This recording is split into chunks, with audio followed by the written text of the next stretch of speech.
Assalamualaikum Kisi. Waalaikumsalam.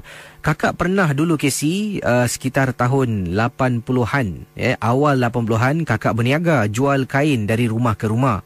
Pernah kakak berada di depan rumah ni, waktu tu nak cari rezeki lebih, maklumlah hari raya nak dekat, jadi ramai yang perlukan nak beli kain dan sebagainya. Kakak pun overtime jual kain sampai 10 malam. Orang semua sedang seronok kan, jadi tak kisah ketuk rumah orang tak marah nak dekat raya. Apa yang berlaku bila kakak sampai dekat rumah orang ni, tengok dekat depan ni macam orang Melayu. Kakak pun ketuk beberapa kali. Kakak nampak ada perempuan ni keluar masuk bilik. Dia keluar bilik ni, dia masuk tandas. Masuk tandas pula. Keluar bilik ni, dia masuk dapur.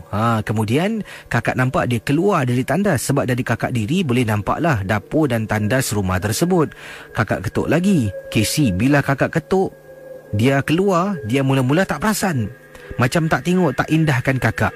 Yang menakutkan, bila kali keberapa kakak tak ingat, kakak ketuk. Sambil dia jalan tu kakak beri salam, Assalamualaikum.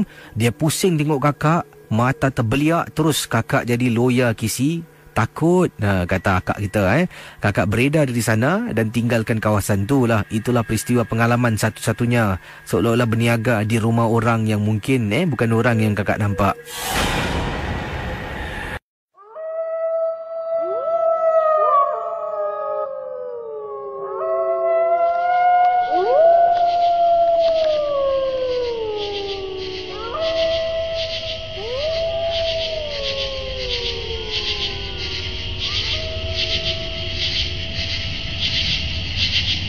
Pernah tolong ibu saya bertugas sebagai pembersih di salah sebuah factory di Singapura.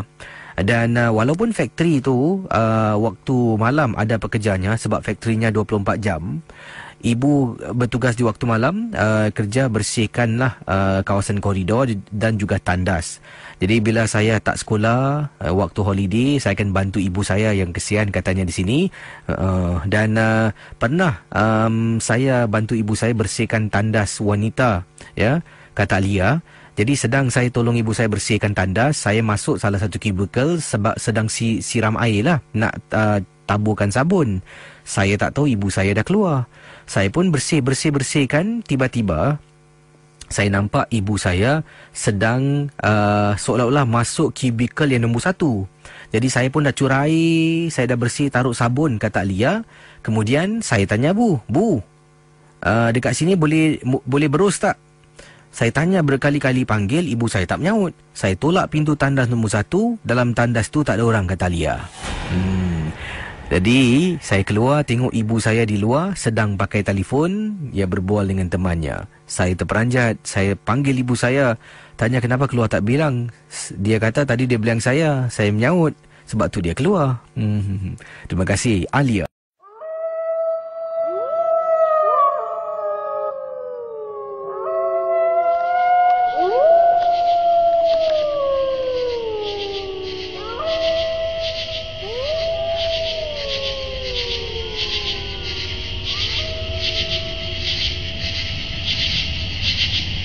Ini adalah kiriman daripada Kak Haja Kamsatun yang berkongsi pengalaman.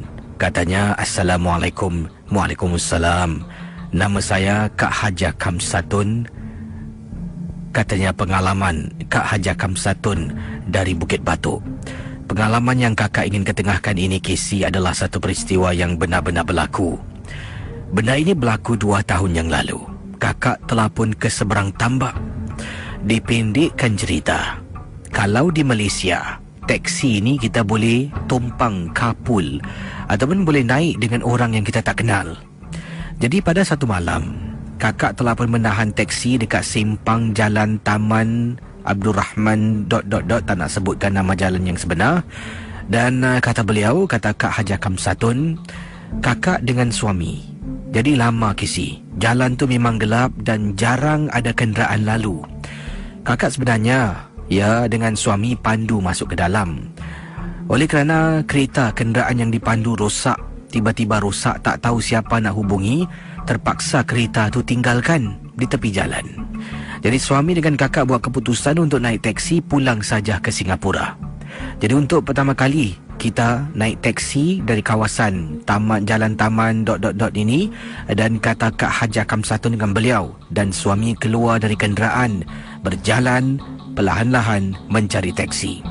Jalan yang kami pandu memang tak ada lampu jalan, agak gelap sedikit Casey. Jadi ada jugalah 2-3 kereta motosikal yang banyak lalu, tapi teksi satu pun tak nampak.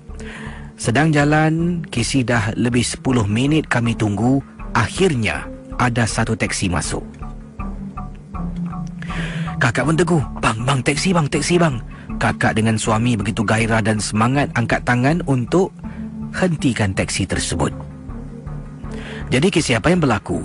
Bila pemandu teksi sedang memandu, nampak kami menahan teksinya. Para pendengar, pemandu itu pun berhenti di tepi kami. Suami dengan kakak nak duduk di belakang, kata Kak Haji Kamsatun. Bila buka pintu, terperanjat dalam tempat duduk belakang, ada seorang gadis sedang duduk di belakangnya. Kata Kak Haji Kamsatun, oleh kerana teksi itu ada orang lain naik dan kita tak ada pilihan nak pilih teksi sebab susah nak dapat teksi, Casey, suami buat keputusan duduk di depan, kakak duduk di bahagian belakang dengan perempuan itulah. Jadi Casey pada mulanya ingatkan yang orang duduk di belakang ni adalah penumpang teksi, macam kakak dengan suami. Jadi pemandu ni tanya nak ke mana. Kakak dengan suami kata, bang, Johor Bahru bang, custom. Jadi okey, dia pandu. Suami berbual dengan dia, berbual dan tanyalah. Dia tanya datang sini macam mana, kita bual dan akhirnya cakap tentang kereta kami rosak dekat jalan awal tadi di belakang. Dia kata kenapa tak beritahu, dia ada teman boleh tolong bantu tarik kereta masuk workshop. Kakak bukan apa Casey, tak kenal dan tak boleh percaya. Jadi kami bertiga berbual. Hairan bila kami bertiga, kakak, suami dan pemandu sedang seronok semangat berbual, wanita di belakang kakak yang sedang duduk ni dari tadi diam tidak bergerak, Casey. Oleh kerana kakak syak sesuatu yang tak kena, kakak tanya satu soalan pada pemandu. Bang, tadi abang dari mana abang? Nak ke mana? Abang tu pun jawab, oh, tadi saya ronda-ronda lah, pusing-pusing cari penumpang. Ternampak awak, rezeki saya. Oh, abang tak hantar sesiapa ke lepas ni? Tak adalah, awak aja penumpang yang saya dapat tadi, pusing-pusing tak ada orang pun. Casey, kakak jeling perempuan tu masih duduk tengok ke bawah dan langsung tak berbual, pandang kiri dan kanan. Kemudian tangan kakak letak dekat bahu suami. Suami pegang tangan kakak. Boleh dengar Casey, suami komat kamit mulut, kakak komat kamit mulut, baca surah-surah yang kami tahu. Para pendengar Ria 897 FM, sejurus lepas, kata Kak Haji Kamsatun, sejurus lepas pemandu tu dengar kami berdua komat kamit mulut, dia rasakan macam ada sesuatu yang tak kena. Abang, kakak jangan marah Saya tak tahu pun, tak perasan. Casey nak tahu dia buat apa? Dia buka CD surah-surah suci sekuat-kuatnya. Tiba-tiba teksinya bergegar, bergoyang, Casey. Kakak pusing, wanita yang duduk di belakang dah tak ada, dah hilang begitu saja. Kemudian dia berhenti dekat tepi jalan. Dia kata, kakak, abang, tadi ada benda kan kat belakang? Kakak angguk, adik, macam mana adik tahu? Saya tak nampak, tapi saya dengar kakak dengan abang komat kamit baca surah. Saya pun takut. Kata pemandu ni, tempat jalan yang kereta rosak tu memang selalu macam tu. Banyak kenderaan yang lalu dekat kawasan tu kadang-kadang rosak tak boleh bergerak. Kadang-kadang lampu mati, hidup, mati, hidup. Sebab tu ramai pemandu teksi tak nak masuk kawasan tu, sebab akan ada penumpang yang tak diundang. Kisah-kisah yang anda dengar merupakan misteri jam 2.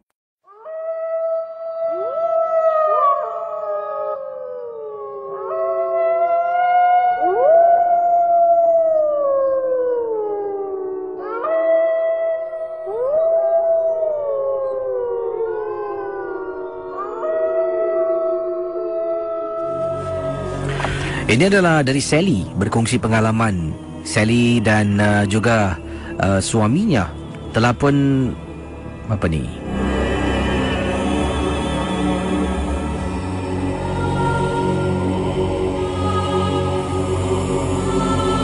Okey, kata Sally, beliau dan suaminya telah pun bermalam di Pulau Ubin, di salah sebuah kawasan antara air laut, antara mulut sungai dipanggil lah, tempat mengalirnya air laut dan bertemunya air laut dan air sungai di salah sebuah kawasan di Pulau Ubin. Saya tak nak sebutkan nama tempatnya yang lebih terperinci. Baik, kita akan teruskan dengan pengalaman-pengalaman anda di Ria 897 FM. Berikut ini adalah kisah yang diceritakan oleh teman kita. Okey, jap Beliau kata, beliau dengan suaminya pertama kali, selalunya kita, iaitu beliau dan suaminya, akan berpiknik. Ya, mereka berdua suka berpiknik sambil itu memancing di mana-mana tempat di Singapura. Dan kali ini merupakan kali yang pertama suami telah pun cadangkan untuk ke Pulau Ubin. Setelah mendengar rekomendasi daripada beberapa kawan, di sana boleh dapat ikan. Ya, ikan laut boleh, ikan air masin, air tawar juga boleh. Jadi, tempat yang direkomendkan oleh teman suami memang tak jauh daripada kawasan yang kami turun jeti. Kata teman kita berikut ini, bila sampai di sana kami sebenarnya mengikut arahan daripada seorang teman lah yang sebelum ini suami tanyakan cara nak jalan ke sana. Kalau Casey pernah pergi Pulau Ubin, ini adalah tempat di mana bertemunya air laut dengan air tawar, air sungai dan air laut lah bertemu. Saya rasa saya tahulah tempatnya. Kata beliau, sampai sana suami pun pasang kemah. Kita pun mula dirikan kemah dan mula memancing. Dari sekitar pukul 3 petang sampailah kita nak pancing keesokan paginya, barulah kita akan pulang.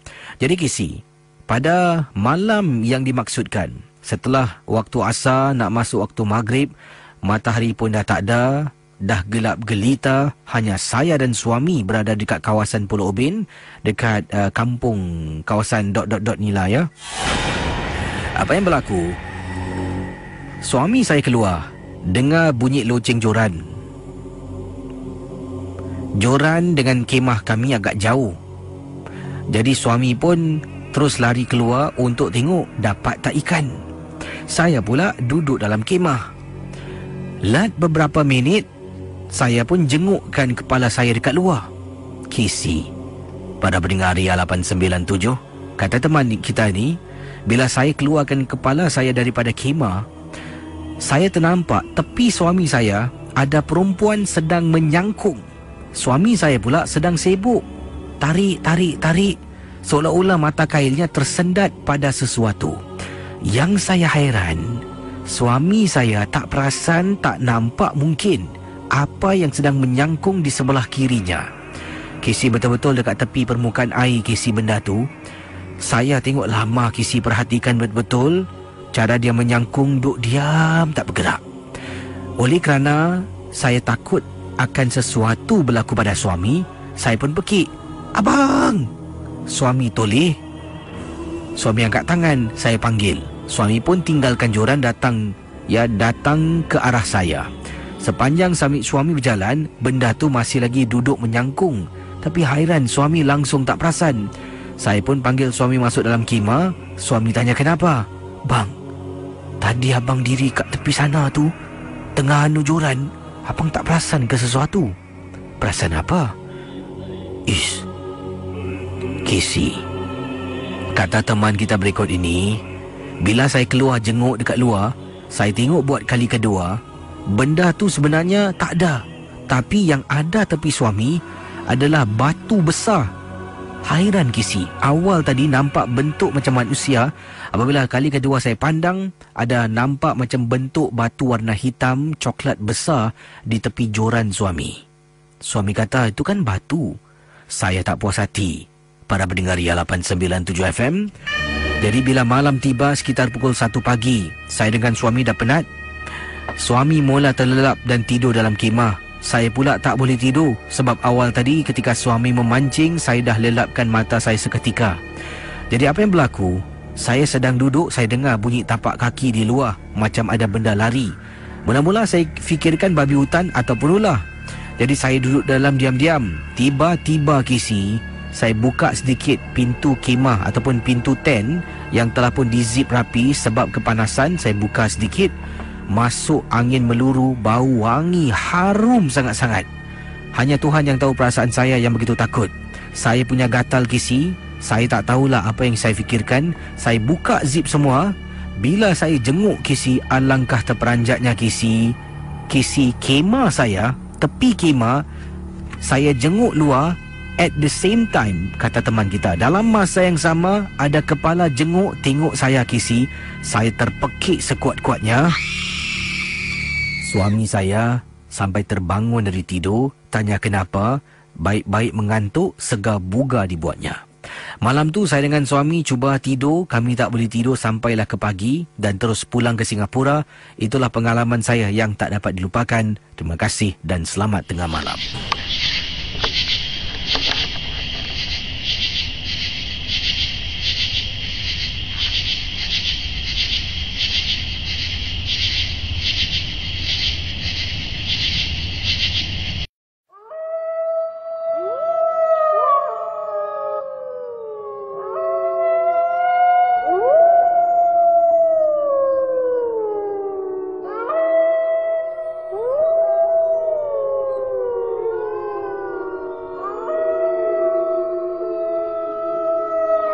Kisah dari Encik Adam merupakan kiriman email dan kisahnya agak panjang. Saya telah pun sebelum ini baca dan memahami apa yang ingin diketengahkan.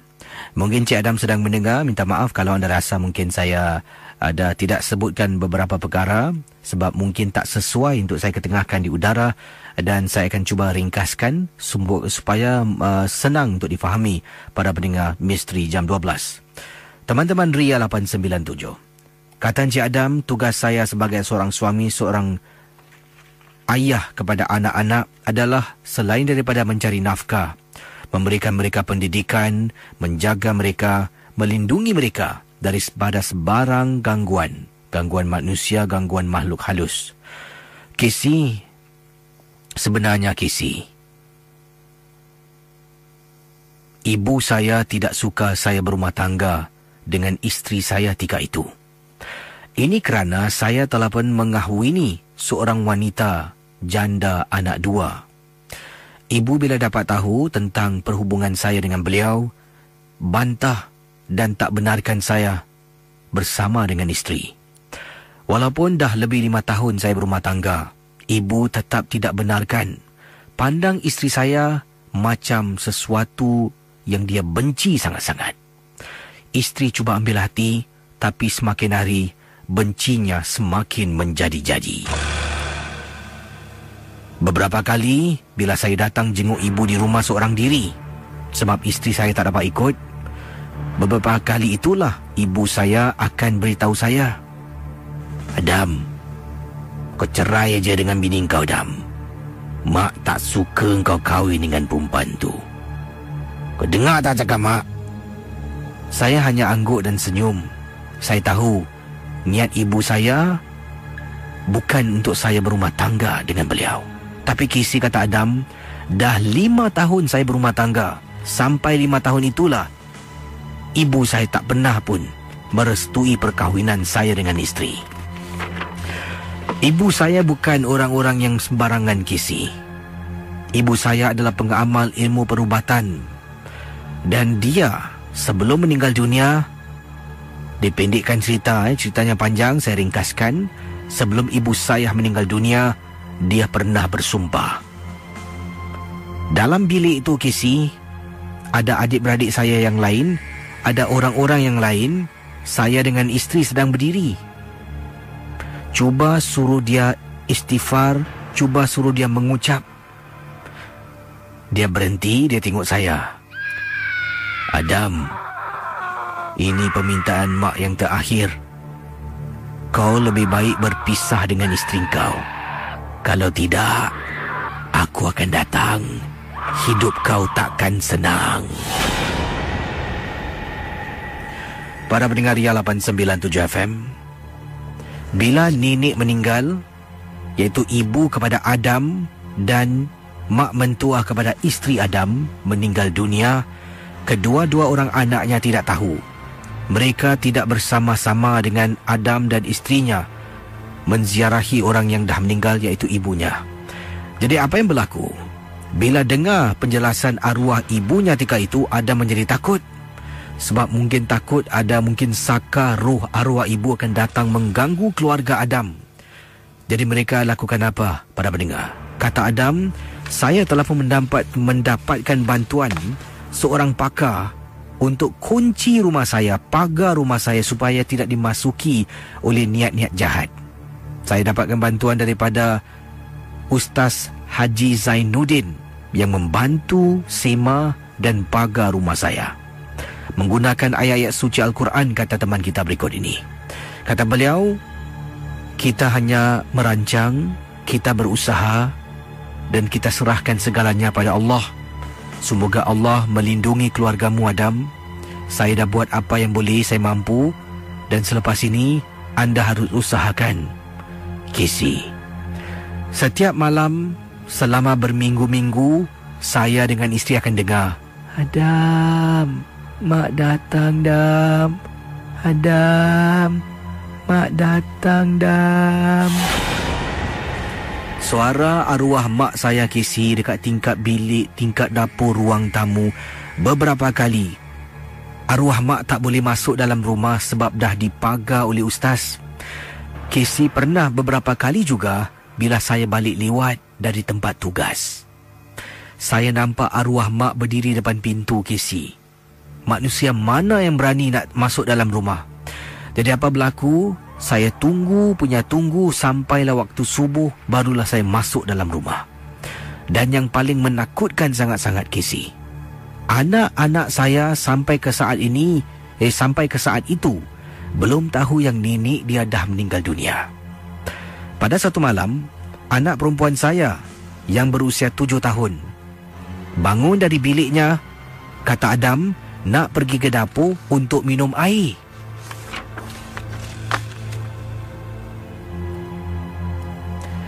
Para pendengar Ria 897 FM, anak perempuan saya bangun pada waktu malam ketika saya, isteri dan seorang lagi anak sedang tidur, nak pergi ke dapur untuk minum air. Bila dia bangun keluar dari bilik, dia ke dapur, dia minum airnya, baru nak masuk ke dalam bilik, nak tahu apa yang berlaku? Pintu rumah diketuk. Dia buka pintu. Bila sampai depan pintu, terperanjat dia nampak neneknya. Dia tak tahu nenek dah meninggal. Dia nampak neneknya berdiri di depan pintu. Maya, kasih nenek masuk boleh? Casey,